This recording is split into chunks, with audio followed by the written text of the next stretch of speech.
The first question is, if there is blood-tinged CSF tap, should we proceed with the block or reinsert the needle? If we proceed, do we need to adjust the dose requirement?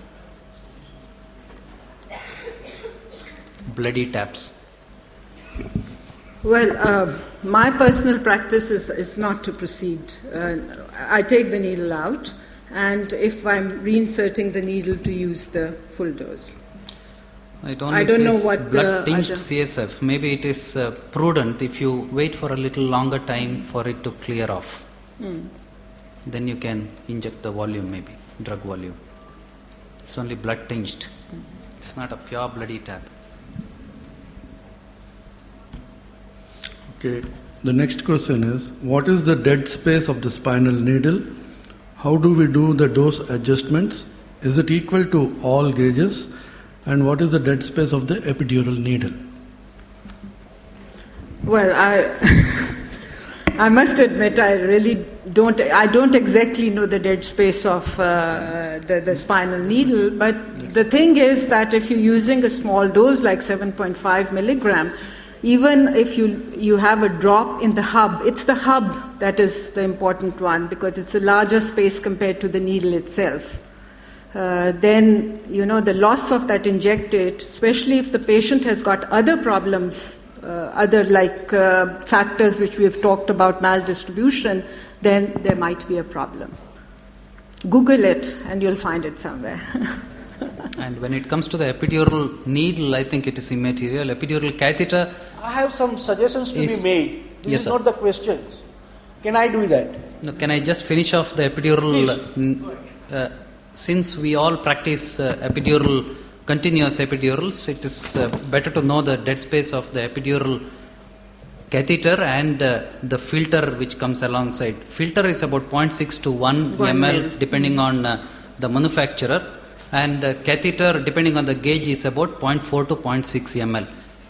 But since in continuation with that answer of dead space of a spinal needle, since the nozzle of your syringe gets snugly fitted into the hub of your spinal needle, it's immaterial what is the dead space of the hub of your needle. So you wanted to make a comment? Yes. See, after giving about 25,000 spinals in my career, I have come to some conclusions, and there are some golden rules to be obeyed to avoid the failed spinal.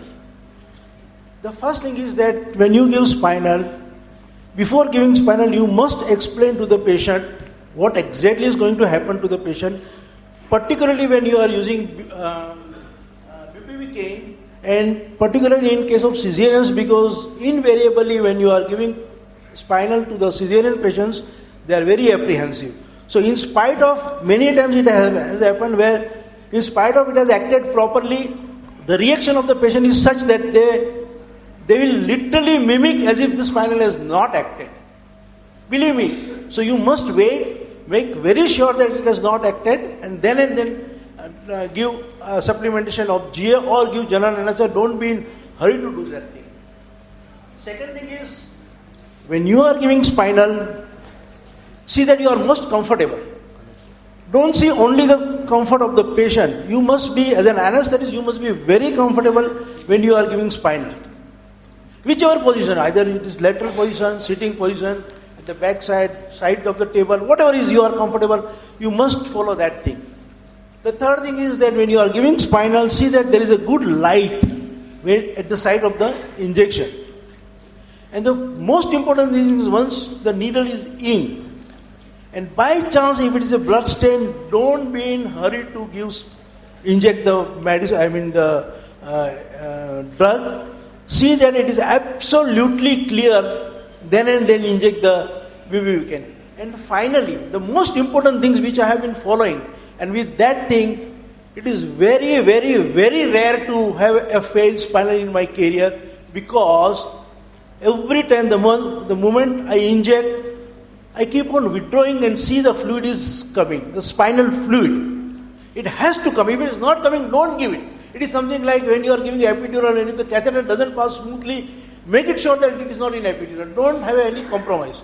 So every time you inject the drug, see that when you withdraw a little bit, the CSF has to come. If it does not come, it will not act. And I do it 3 times. The first time I see that, I inject 1 cc, again I withdraw a little bit, I inject the second cc. After giving the complete dose, again I withdraw a little bit and see that whatever I have injected has gone into the CSF and it is not out. If you follow these few things, I tell you, the failure will be very late. Thank you. Thank you, sir. Can't argue with someone who's given 25,000 spinals. So the very practical tips and very true. Can I? Thank you, sir. There's another question, ma'am, for you. How much dose of the local anesthetic is given when the spinal anesthesia is repeated for the second time? Yeah, repeat spinal, the recommendation is to give half the dose, especially if it's a patchy block. If it's a complete failure, that no block has developed, then the full dose can be repeated. Yeah, the next question is almost similar. First spinal injection, what is this? Spinal injection bupivacaine given, it failed. Second one, repeat spinal, which drug? Yeah, obviously the same drug has to go in. And third time, should we proceed for GA or spinal? I think I won't wait for Dr. Fauzia to answer this. If you have failed twice, you have no more business to continue with the spinal efforts. Otherwise, whole day you will be giving spinals. So you had a comment. Yeah. Madam, thank you very much. It was a quite nice talk and you covered quite nicely everything.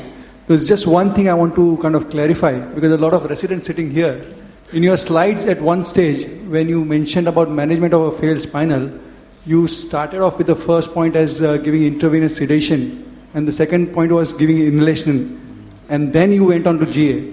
I would actually strongly recommend none of these residents to go home with a message that you can do this.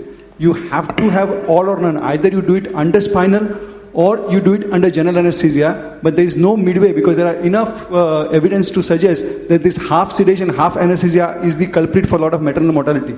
So I don't want these residents to go away. I'm sure a lot of senior people are giving a bit of midazolam here and there and trying to convince the patient that everything is fine and just get the baby out. But please don't kind of take home message that this is the right way to go ahead. Thank you for pointing it out. Actually, they were not in any particular order. These were just options that were provided, because the conditions can vary quite a bit.